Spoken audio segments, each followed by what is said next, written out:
예수님께서 십자가를 지시기 전에 제자들하고 북쪽 지역을 방문을 하셨습니다.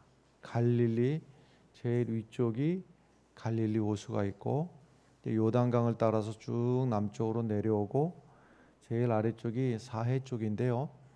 여러분들이 많이 성경에서 대하는 예루살렘이라든지 베들레헴 이런 것은 다 아래쪽 사해 부근 근처 쪽에 있는 지역이고요.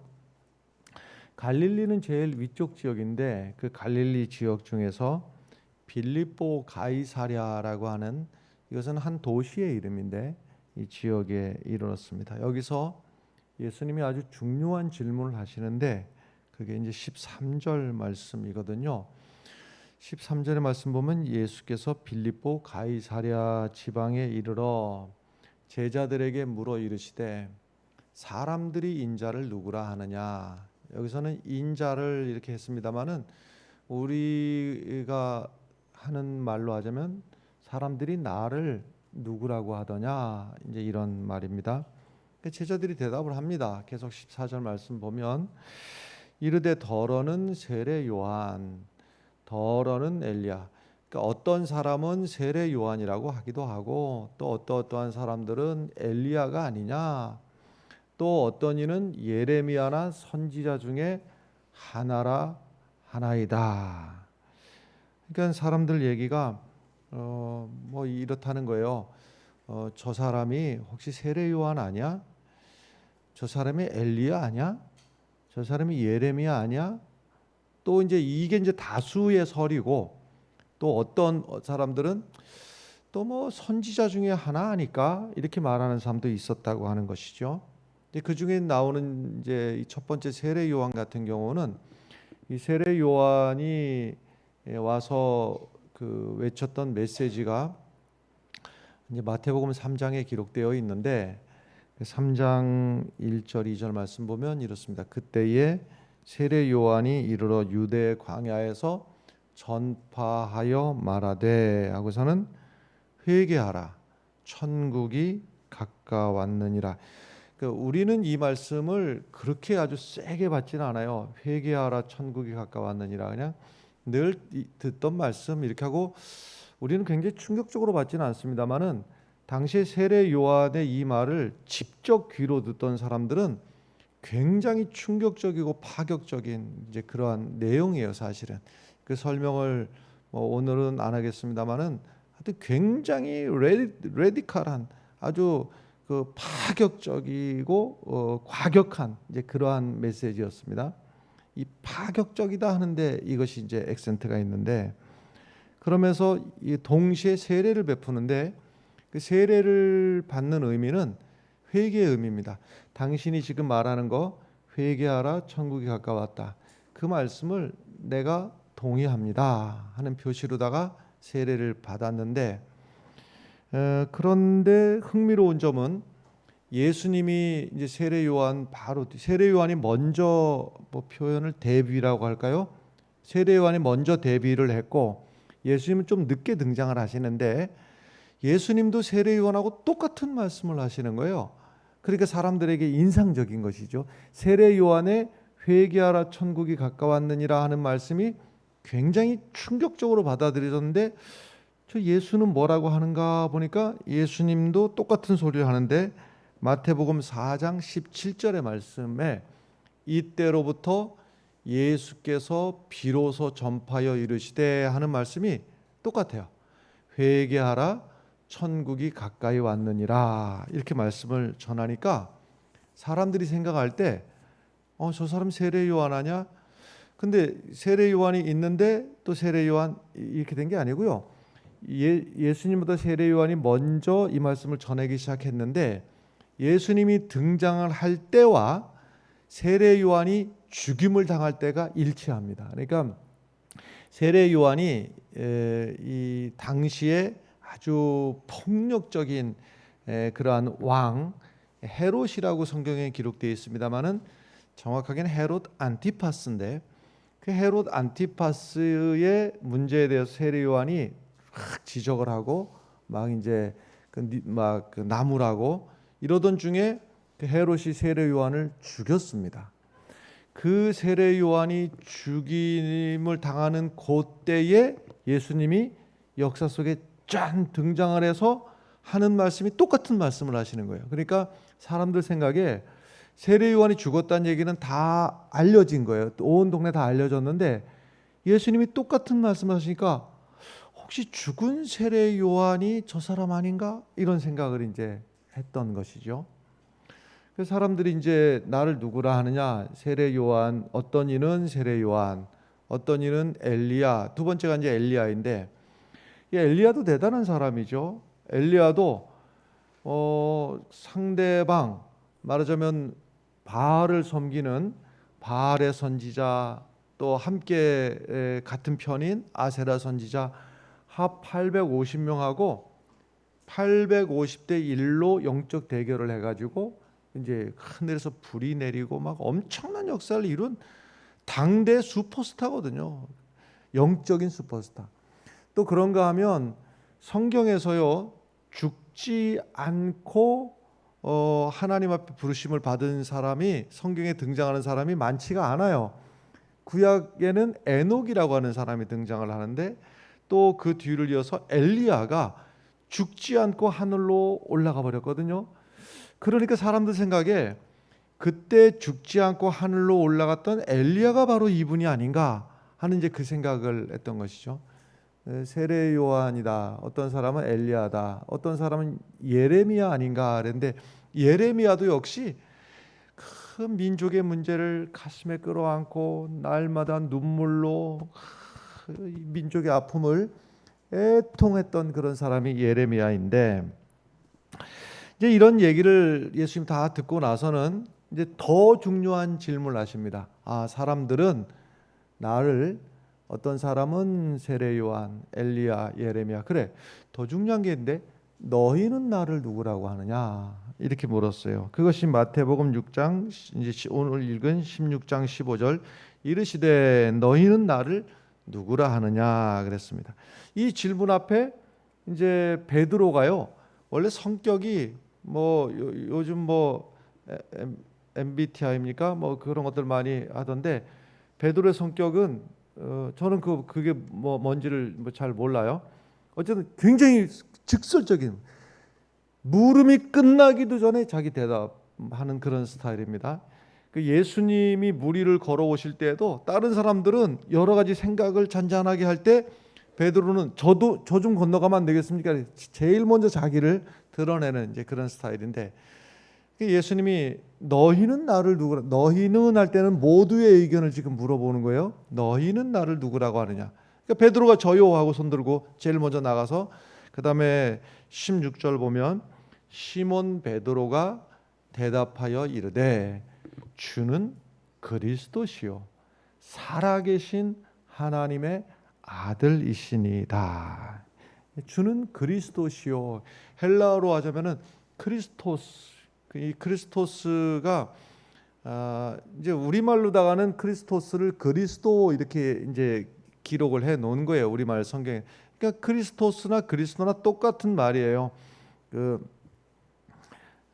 지금도 영어나 불어나 이런 표기들을 우리식으로다가 이렇게 하는 게 있잖아요. 그러니까 헬라어 크리스토스를 우리말로는 그리스도. 이게 기름 부은 자 이런 뜻이거든요. 그런데 이 기름 부은 자, 이것이 이제 헬라어로다가는 크리스토스인데 히브리어로 하자면은 메시아가 되는 겁니다. 그러니까 히브리어 메시아나 헬라어 크리스토스나 또 우리말로 기록된 그리스도나 다 똑같이 기름 부음을 받은 자다, 이런 뜻입니다. 그러니까 이제 예수님은 메시아이시고 기름 부음 받은 자이시고 그리스도이시고 이제 이런 것이죠. 근데 여기서 이제 특별히 아주 중요한 게 뭐냐면 살아계신 하나님의 아들이십니다. 베드로가 고백한 게, 주님에 대해서 아무리 좋은 미사여구를 말을 한다 하더라도 주님은 바로 살아계신, 오늘도 내 삶에 역사하시고 나와 상관이 있으시고 내 아픔을 아시고 내 눈물을 닦아주시고 나를 위로해 주실 그분이 바로 예수 그리스도이시다. 이것이 바로 우리의 고백이 되어야 됩니다, 여러분. 주님이 옛날 그 멋진 얘기들, 옛날에 그랬다더라가 아니고 그 주님 십자가를 지시고 고통을 당하시고 죽임을 당하시고 사흘 만에 부활하신 그 주님은 오늘도 내 삶에 살아계신, 나와 함께 하시는 주님이신 것을 믿으시길 바라요. 베드로가 참 대답을 잘했습니다. 점수로 말하자면 뭐 퍼펙트 100점 만점에 100점이고 뭐 완벽한 올백 뭐 이렇게 표현하면 될 것 같은데, 그러니까 이제 주님께서 이 칭찬을, 베드로의 칭찬하시는 게 17절의 말씀인데, 예수께서 대답하여 이르시되 바요나 시모나. 무슨 소리일까요 이게? 바요나 시모나, 내가 복이 있도다. 이를 내게 알게 하니는 혈육이 아니요 하늘에 계신 내 아버지시니라. 우선 말씀이죠. 여러분, 이거를 알게 한 게 내가 아니라 하늘에 계신 하나님께서 너에게 이것을 알게 하셨다. 하늘에 계신 하나님이. 여러분, 우리가 어찌 가만히 생각해 보면 예수님이 믿어지는 게 참, 어떻게 표현해야 될까요? 참 희한하다고 해야 될까요? 용하다고 해야 될까요? 한번 물어볼까요, 여러분? 물을 테니까 대답 한번 해보실래요? 여러분, 예수님이 나의 구주이시고 나의 하나님이신 걸 믿으십니까? 예. 그럼 아멘이라고 하셨는데 하나 더 물어봅시다. 예수님 언제 보셨습니까? 언제 지나다가라도 예수님 만나본 적 있습니까? 아니, 그럴 수가 없는 게 예수님이 이미 역사적으로 2000 얼마 전에 이 땅에 오셨다가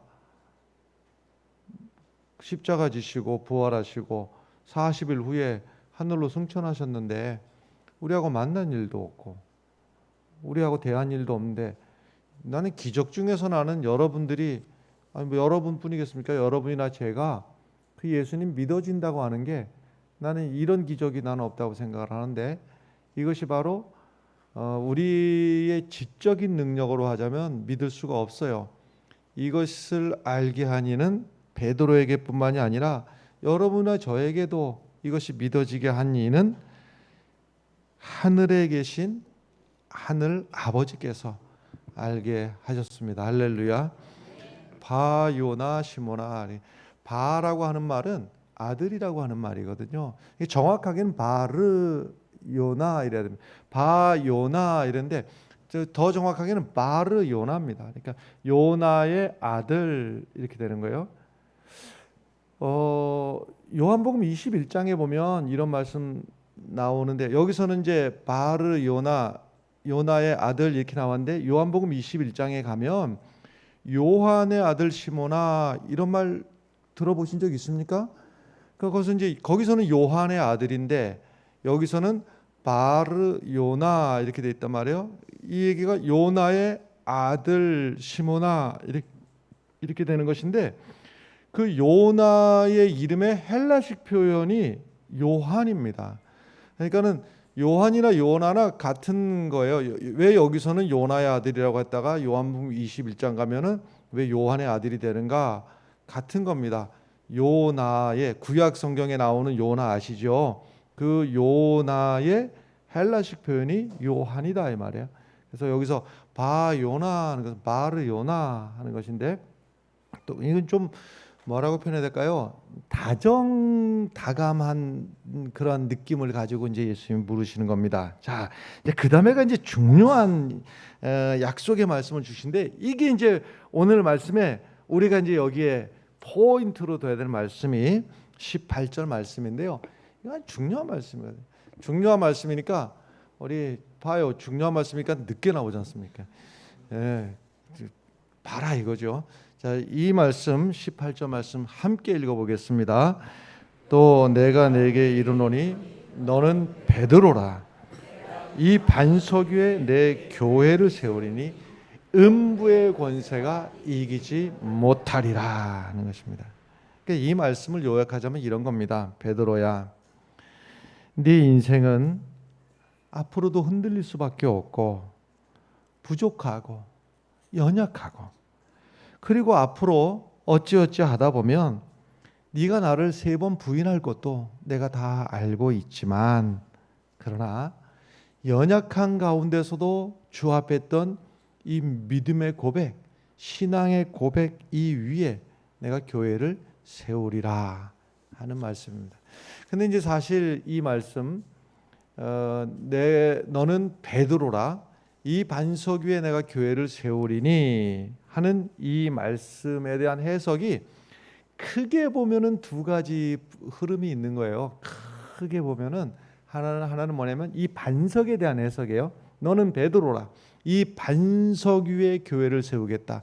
교회를 세우는 그 터전이 되는 반석에 대한 해석이 크게 2가지의 해석이 있는 거예요.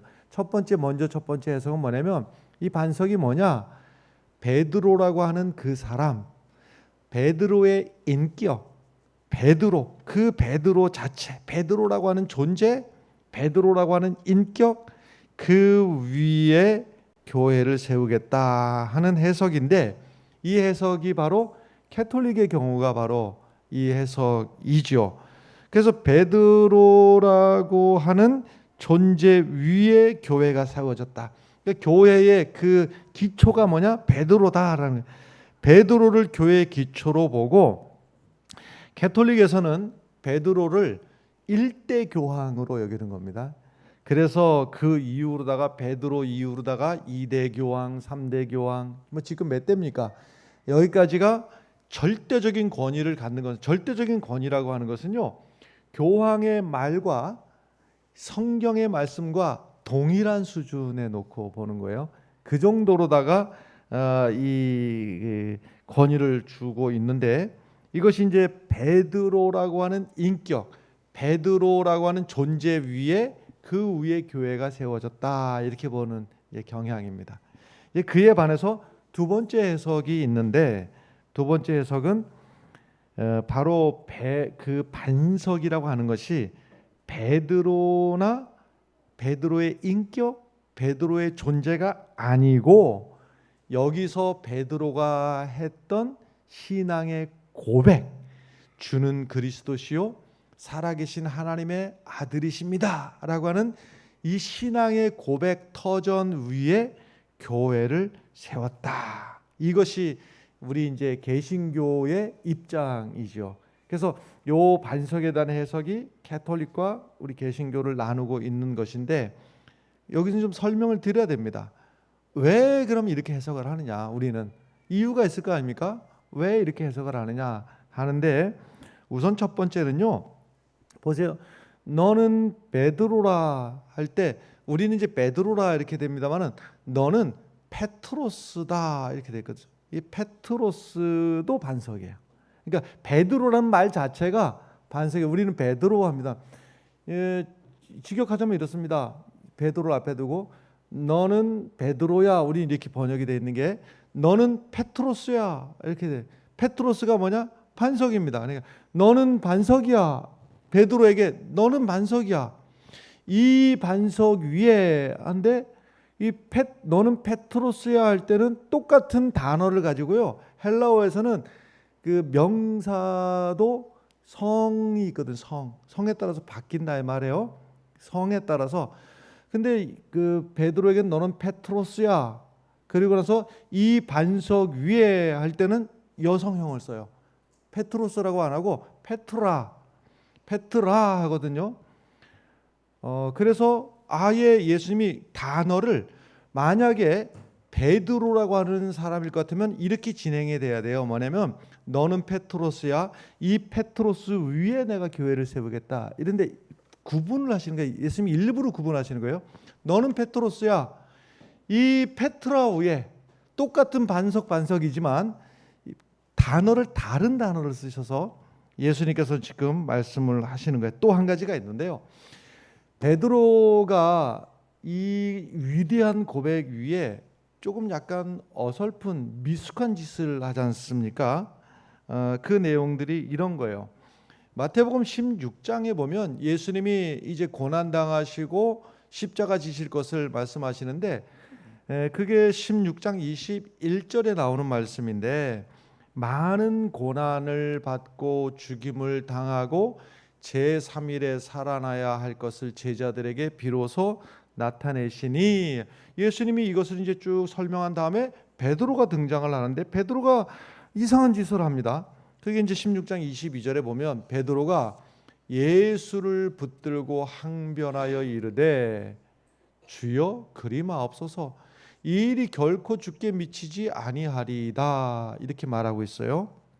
여기서 항변하다 이렇게 번역을 해놨는데, 그것은 굉장히 지금 점잖게 번역을 한 것이기도 하고요, 좀 잘못된 번역이기도 하고 그렇습니다. 그러니까 점잖게 번역을 하다 보니까 그 액면 그대로 번역이 안 됐다, 이렇게 보는 것인데, 쉽게 말해서 베드로가 항변한 게 아니고 격하게 예수님을 꾸짖는 거예요.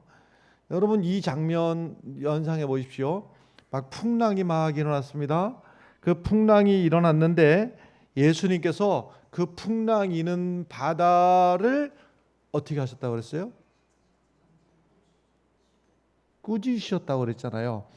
요 단어, 예수님이 풍랑 이는 바다를 꾸짖으셨다 하는 단어가 바로 여기에 똑같은 단어예요. 베드로가 예수님에게 항변하여 이렇게 되어 있는데, 우리 그냥 속 시원하게 번역을 하자면요, 예수님에게 베드로가 예수를 붙들고 어떻게 했다고요? 꾸짖었다는 거예요. 이제 그 단어를 예수님 앞에 쓸 수가 없으니까는 이제 항변했다 이렇게 번역한 것이죠.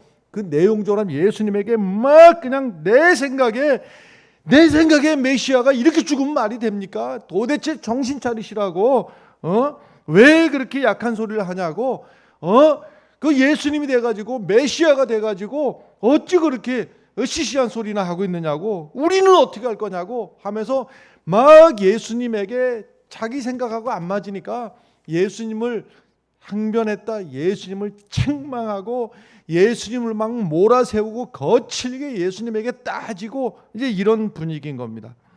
이렇게 이제 막 예수님을 꾸짖으니까 예수님께서 베드로에게 하시는 말씀이 있어요. 그게 16장 23절에 보면 예수께서 돌이키시며 베드로에게 이르시되, 엄청난 말씀을 하시는데요, 그다음에 뭐라고 하는가 하면 사탄아 내 뒤로 물러가라, 너는 나를 넘어지게 하는 자로다. 여기서 두 가지 기억하시고 가시면 좋아요. 첫 번째는 너는 누구라고요? 나를 넘어지게 하는 자다. 두 번째가 뭐냐면요, 내가 하나님의 일을 생각하지 않고 도리어 사람의 일을 생각하는도다. 다시 두 가지 다시 기억하고 가겠습니다. 첫 번째가 뭐라고요? 너는 나를 넘어지게 한다. 두 번째는 네가 하나님의 일을 생각하지 않고 사람의 일을 생각한다. 자, 먼저 첫 번째 보면요, 너는 나를 넘어지게 하는 자다. 여기서 너는 나를 넘어지게 하는 자로다, 이게 헬라어로 보면요 스칼달론이거든요. 스칸달론이라고 하는 이 말이요, 걸림돌이라고 하는 말이거든요. 조금 전까지 뭐라고 그랬어요? 너는, 베드로에게 너는 뭐라고요? 페트로스, 너는 반석이야 이랬는데, 금방 왜 무슨 일이 생겼어요? 조금 전에는요, 주님을 향한 자기의 위대한, 하나님이 깨닫게 하시는, 하나님이 알게 하시는 신앙의 고백을 주는 그리스도시요 했는데, 내 생각하고 안 맞으니까 이제는 주님 말이 됩니까 이게? 아니 메시아라며 이렇게 쉽게 무너질 겁니까? 이렇게 쉽게 죽을 겁니까? 내 생각에 말도 안 됩니다. 내 생각을 드러낼 때는 너는 스칸달론이야, 너는 걸림돌이야. 여러분, 조금 전까지 반석이었던 베드로가 반석이 변해서 뭐가 됐다고요? 지금요, 걸림돌이 되고 말았다. 만약에요, 이 캐톨릭에서 말한 대로 베드로가 교회의 기초가 된다고 하면 어떤 때는 페트로스가 됐다가 어떨 때는 스칸달론이 됐다가 반석이 됐다가 걸림돌이 됐다가 하루는 반석. 그러면 교회가 온전하겠습니까?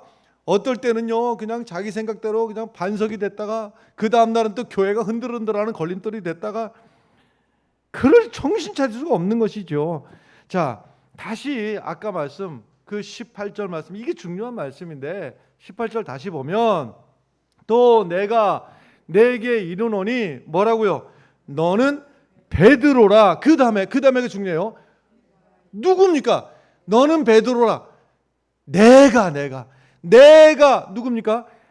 바로 예수님이 이 반석 위에 교회를 세우리니. 여러분, 바로 교회를 세우시는 분이 그리스도이시고 교회의 주권자는 그리스도라고 하는 사실입니다. 이 사실을 제일 착각하고 있는 게 누구냐면 목사님들이에요.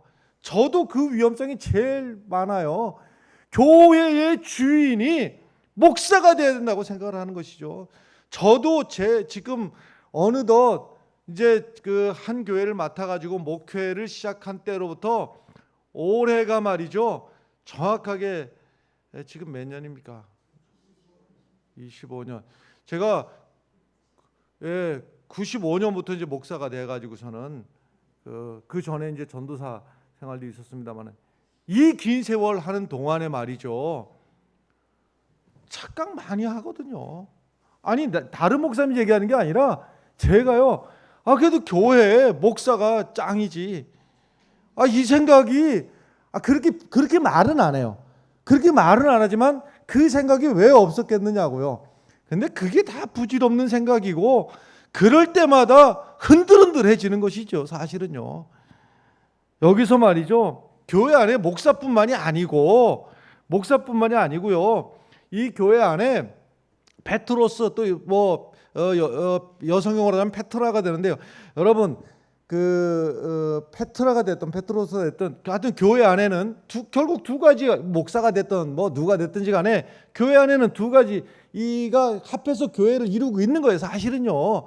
한편에서는요 페트라가 있고 한편에서는 스칸달론이 있고 한편에서는 반석 같은 그런 존재가 있고 한쪽에서는 걸림돌의 존재가 있는데 이렇게 생각하면 곤란해요.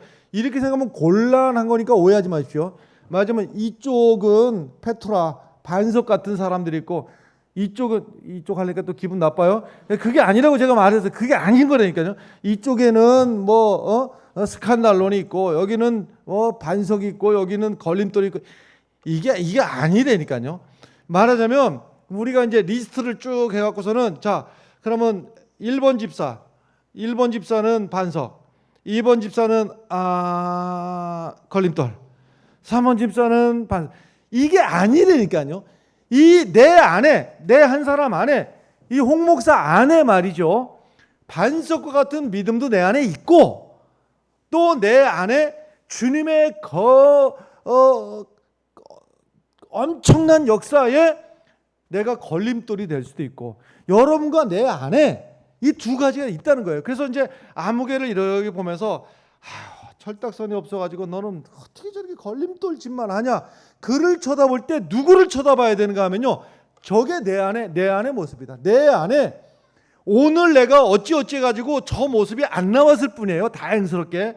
오늘 그냥 그걸 감추고 있을 뿐이야. 요러고 아직 안 들킨 것 뿐이야. 내 안에 뭐가 있다고요? 내 안에도 걸림돌, 스칸달론이 내 안에 여기 있다고요. 그래서 늘 우리는 다른 사람을 향해서 손가락질을 할 때에 그때 얼른 나 자신을 돌아보고 주여 내 안에 걸림돌이 나오지 않게 하여 주시옵소서. 할렐루야. 자, 또 중요한 게 있는데요. 너희는 나를 누구라 하느냐 주님께서 물어보셨을 때 이 장소가 아주 중요한데 이 물어보시고 베드로가 고백했던 이 장소가 빌립보 가이사랴.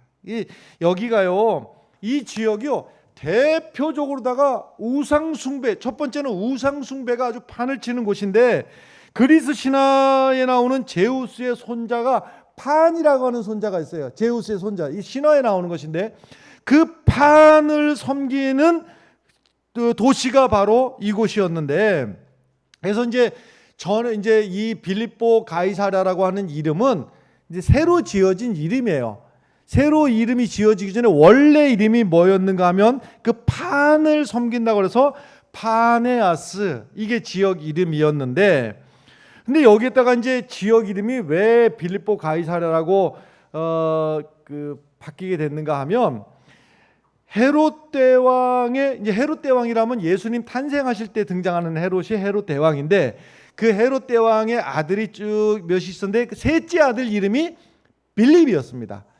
그래서 이제 아버지 뒤를 이어가지고 이 빌립이 요 지역, 북쪽 지역, 갈릴리 지역을 다스리는 왕이 되었는데, 근데 이제 자기는 지역을 다스리는 왕이잖아요.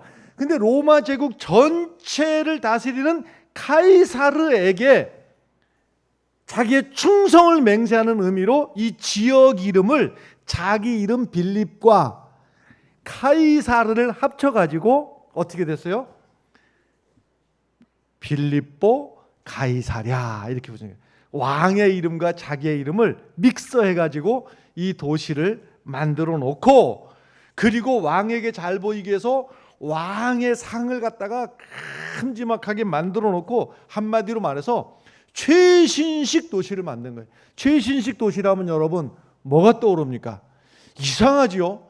이렇게 최신식 도시를 만들어 놓으면 거기에는 이상하게 음란이, 물론 이제 화려하기도 하죠. 근데 화려함에 따라가는 게 뭐냐면 음란이 따라가고, 그리고 이제 그 분위기 속에서요 바알 신전들이 생겨나는데, 바알 신전이라고 하는 것은 예배 드리는 자체가 음란입니다. 예배 자체가 음란이고, 예배 안에 성적인 행위들이 그 안에 막 들어가 있으니까 이게 막 이 빌립보 가이사랴 지역에서 막 넘치는 거예요. 그러니까 자 보세요. 지금 예수님의 외적인 이 모양을 보면, 예수님은, 그러니까 예수님에게 이런 표현해서 송구스럽습니다만은 할 수 없습니다. 당시 상황 딱 봐도 촌뜨개요. 지금 여기는 지금 잘 나가는 도시, 아주 뉴욕과 같은 건 아주 멋진 도시거든요. 이 빌립보 가이사랴는 아주 신도시, 멋진 화려한, 막 요즘으로 말하자면 막 조명이 막 하고 음란이 막 하고 막 최신 패션이 이 두 가지가 막 믹서되어 있는데, 딱 예수님의 행색은 촌뜨기도 저런 촌뜨기가 없어요.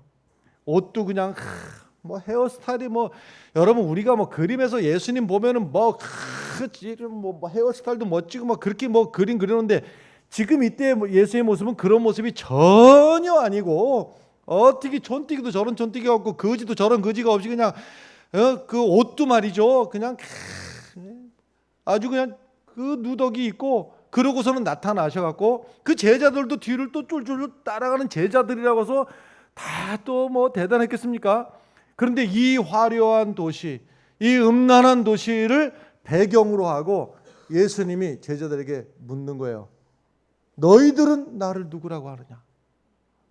여러분 이 말씀이 아주 중요한 거예요. 무슨 말씀인가 하면, 여기서 지금 여러분 주일 됐으니까 이제 다른 직업들 다 내려놓고 요 시간 나와서 예배 드리는 요 시간에 우리의 입에서 주는 그리스도시요 살아계신 하나님의 아들이시니다 고백하는 거 중요하죠. 해야 됩니다. 그러나 지금 예수님께서 원하시는 것은 그게 아니라 교회당을 나가서 우리의 삶의 자리에서 때로는 눈물도 있고 억울함도 있고, 거기에서는 우리를 유혹하는 숱하게 많은 문제, 지금 회사 일 때문에 머리가 찌끈찌끈 아픈 그런 상황, 상사에게는 지금 야단 맞아가지고서는 지금 내 감정이 울그락불그락하는 그 삶의 현장에서, 거기에서, 그리고 옆집 아이는 말이야 서울대 갔다는데 우리 아이는 맨날 그냥 엎어져서 잠만 자고 저걸 죽여 살려 하는 이러한 감정, 그 다음에 옆집 사람은 지금 연봉이 올라가고 승진해가지고 이런 얘기 들리는데 우리 집은 지금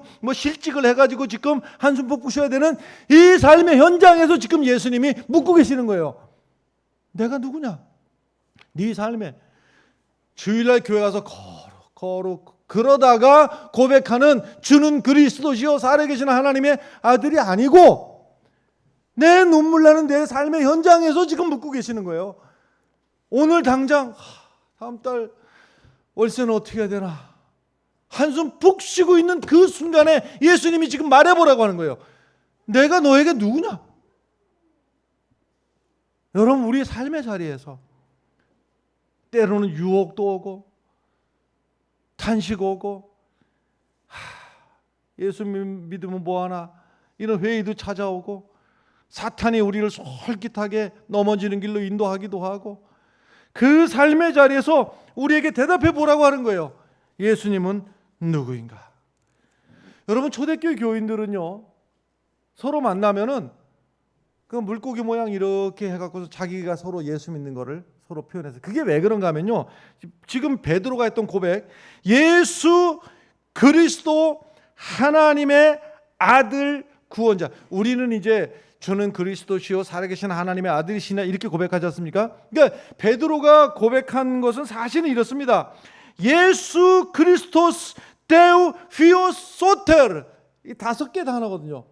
다시 하겠습니다. 예수 크리스토스 데우 휘오스 소테르, 예수 그리스도 하나님의 아들 구원자. 이 5개의 단어. 우리 그래도 교회 다니면서 한번 헬라어 한번 해보셔야 되지 않습니까? 한번 하나씩 따라 해보시면은, 그래도 제가 늘 강조하는 거 있잖아요. 이거 다 알지 못해도요, 나 해본 적 있어, 나 들어본 적 있어, 이거 한번 해보자는 것이죠. 하나씩 해봅니다. 예수 크리스토스 데오. 지금 우리가 읽어야 되는데 그걸 껐어요. 다시 켜줘요. 다시 켜봐요. 처음부터 다시 합니다. 예수. 어디 한지 아시죠?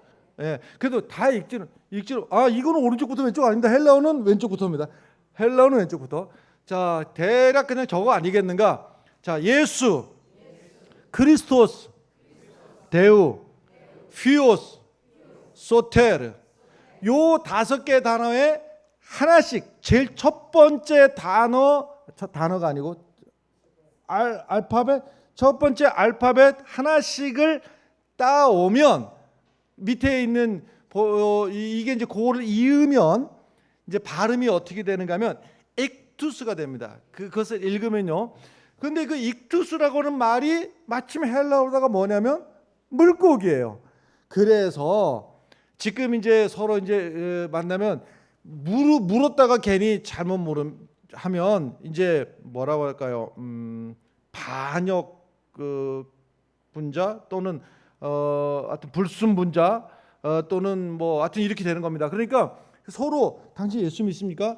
이 물을 수도 없고 대답할 수도 없는 이 이제 초대교회 교인들이 그냥 슬그머니 가만히 보니까, 야, 이분은 예수 믿는 것 같은데 하면 슬그머니 옆에 가서 땅바닥에다가 이 물고기 모양을 이렇게, 그게 뭐라고요? 예수 그리스도 하나님의 아들 구원자. 이거를 물고기 모양을 이렇게 하면 이게 익투스, 이제 하나씩 해갖고서는 예수 그리스토스 데오피오스 소테르, 요것을 갖다가 대신에 물고기를 옆에 쓱 그려놓으면 그 사람이 이거 보고 이 사람 뭔 짓 하나? 이러고 이제 그걸 몰라. 그러면 이 사람이 예수 믿는 사람 아니구나라고 얼른 지워야 돼. 왜냐면 그 괜히 나중에 남았다가 탈날까 봐요. 땅바닥에다 손가락으로 이렇게 물고기를 그렸다가 이 사람이 알아보면은 그 사람도 자기도 물고기를 이렇게 하면 너도 우리 예수 믿는 사람 이렇게 되는데, 근데 이게 물고기 이렇게 했는데 상대가 몰라. 그러면은 얼른 이제 모른 척하고 헤어지면 끝나는 거예요. 그래서 이게 뭐냐? 이 초대교회 교인들이 내 삶의 자리에서 늘 고백하는 거예요. 물고기를 그리면서 예수 그리스도가 나의 하나님이시고 그분이 바로 나를 위해서 죽으신 분이라고 하는 이 고백을 날마다 했던 것이죠. 결국 여러분, 신앙생활이라고 하는 게요, 결국 누가 내 삶의 주인이냐, 이 싸움이에요. 결국은 내가 내 인생의 주인이면 결국은 우리는 또다시 실패하고 또다시 후회하는 인생을 살 수밖에 없고, 내 인생의 주인이, 그러니까 내 인생의 주인은 말만 주인이 아니고 여러분, 결정을 누가 내리냐의 문제입니다. 결정을 내리는 그분이 주인입니다. 결정을 내리는 분이, 내가 결정을 내리면 내가 주인이고, 내 인생의 결정을 하나님이 내리시면 하나님이 주인이신 것이고 말이죠. 수많은 사람들이 입술로다가 주여 주여 하고 따라다녔는데 예수님이 이 주여 주여 하고 따라다니는 사람들에게 결정적인 말씀을 하시는데 마태복음 7장 21절 말씀, 나더러 주여 주여 하는 자마다 다 천국에 들어갈 것이 아니요 다만, 이게 중요해요, 다만 하늘에 계신 내 아버지의 뜻대로 행하는. 이 뜻이 뭡니까? 결정을 누가 결정을 하느냐 이 말입니다. 오늘도 할까 말까, 하느냐 마느냐 결정을 누가 했느냐, 갈까 말까 결정을 누가 했느냐, 왼쪽을 할까 오른쪽을 할까, 그 결정을 누가 결정을 했느냐는 거예요. 그 다음에 22절 말씀 보면 그날에 많은 사람이 나더러 이르되 주여 주여 우리가 주의 이름으로 선지자 노릇하며 주의 이름으로 귀신을 쫓아내며 주의 이름으로 많은 권능을 행하지 아니하였나이까. 별짓 다 했어요. 귀신도 쫓아내고 선지자 노릇하고. 그런데 23절, 그때 내가 그들에게 밝히 말하되 내가 너희를 도무지 알지 못하니 불법을 행하는 자들아 내게서 떠나가라 하니. 아니 얼마나 위대한 신앙생활을 했습니까? 가서 선지자 노릇하고 말이죠, 귀신을 쫓아내고 말이죠, 권능을 행하고. 소용없다는 겁니다. 왜 소용없어요? 하나님의 뜻대로 행하지 않는 데는 귀신을 쫓아내도 소용없고 권능도 소용없고 아무 소용이 없는 거예요. 아무 소용이 없는 거예요. 중요한 게 뭐냐? 오늘 내 삶의 결정에 누구 뜻대로 했느냐라는 것이죠. 말로만 주님 말로는 주님 해놓고 나서 안 됩니다 그러면은 주인으로 모신 겁니까 안 모신 겁니까? 뭐 이름은 주님 해놓고 부르기는 주님 해놓고 그 다음에 말이 하나님을 정말 나의 주인으로 모신다면 안 됩니다라는 말하고 맞지를 않는 것이죠. 안 됩니다가 안 되는 것이죠. 주님 했으면 예밖에 없는 것인데 베드로가 왜 문제가 됐습니까? 주님 그래놓고 주님한테 안 됩니다. 뭐가 안 된다고요? 내 생각에 의하면 메시아가 이렇게 죽으면 안 됩니다. 어떻게 메시아가 이렇게 죽습니까? 말도 안 됩니다. 예수님을 꾸짖었다고 그랬어요. 그러니까 예수님께서 사탄아 물러가라. 여러분, 내 삶의 주인이 누구냐 이 말이죠. 내 삶의 주인. 제 개인적인 얘기를 안 하려고 애를 씁니다만은 저도 제가 이해할 수 없는 이제 몇 가지를 경험을 하게 되는데, 우선요, 지금 목회 지금까지 한 거를 쭉 돌아보면서 행복하지 않았던, 어찌 보면 내가 그 시절을 시간 낭비한 거 아닌가 싶은 세월이 드는 때가 있었는데 의외로 적지 않은 교회였을 때였습니다. 서울에서 10년 동안 담임 목사를 했고, 또 포항에 내려와서도 포항에서 손꼽히는 교회에서 목회를 했었습니다. 이때의 모습들을 솔직하게 제가 돌이켜보면 내가 그 시간 낭비밖에 한 게 없다 싶은 생각이 솔직한 얘기로 듭니다. 두 가지였습니다. 한 가지는 계속 장로님들이 제게 압박을 하기를, 목사님은 계획도 없느냐, 계획서를 내라, 매달 며칠까지는 이 목표를 달성해라. 생각해보면 말도 안 되는 얘기입니다. 아니, 교회를 부흥을 시키는 게 누가 부흥을 시키는 겁니까? 목사가 교회를 부흥을 시킵니까? 그럴 능력이 있는 목사가 있습니까? 지구상에 교회를 부흥시킬 능력을 가진 목사가 존재합니까? 나 그 능력 없습니다. 근데 그래야 된다니까 하루하루를 쫓겨가지고 주님의 일을 했다기보다는 교회의 중직자들의 압박에 못 이겨가지고 하루하루를 밀려 살았던 것 같아요. 그거를 열심히 목회하는 줄 알고 살았던 거예요. 첫 번째는 제가 행복하지 않았습니다.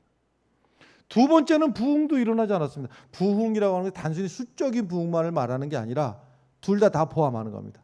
수적인 부흥과 함께 또 성도들이 눈앞에서 그 말씀을 먹이면 콩나물에 물을 부으면은 다 빠져가는 것 같아도 하루 지나면 자라가는 게 보이듯이 말씀을 매주 이렇게 전하면 다 빠져나가는 것 같아도 그 콩나물 자라듯이 자라나는 것이 눈에 보이는 그 부흥 말이죠.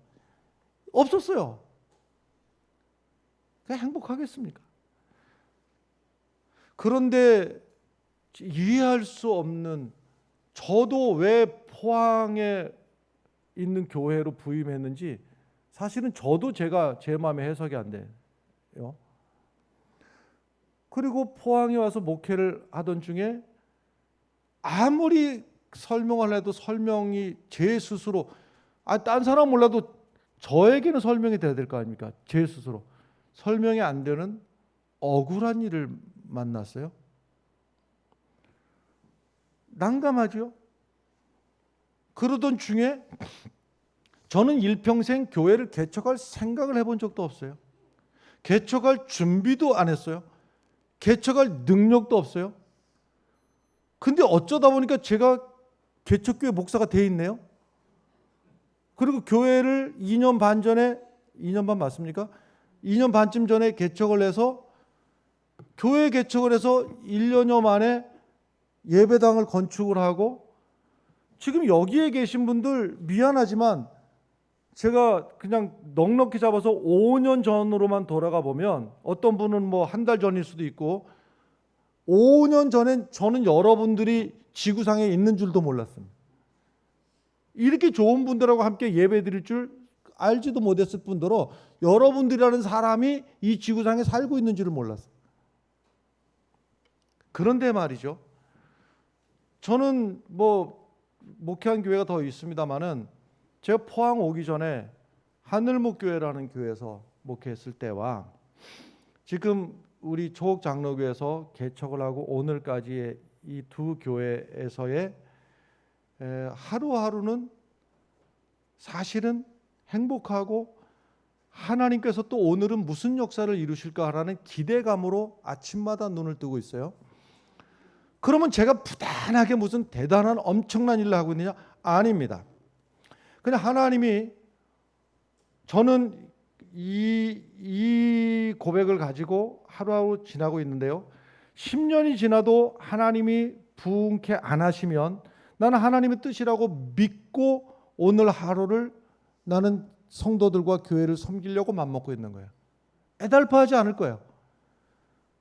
교회를, 부흥을 이루시는 분이 하나님이시기 때문에 하나님이 부흥을 이루신다면 그것 또한 나의 공로로 여기지 아니할 확신과 자신이 있습니다.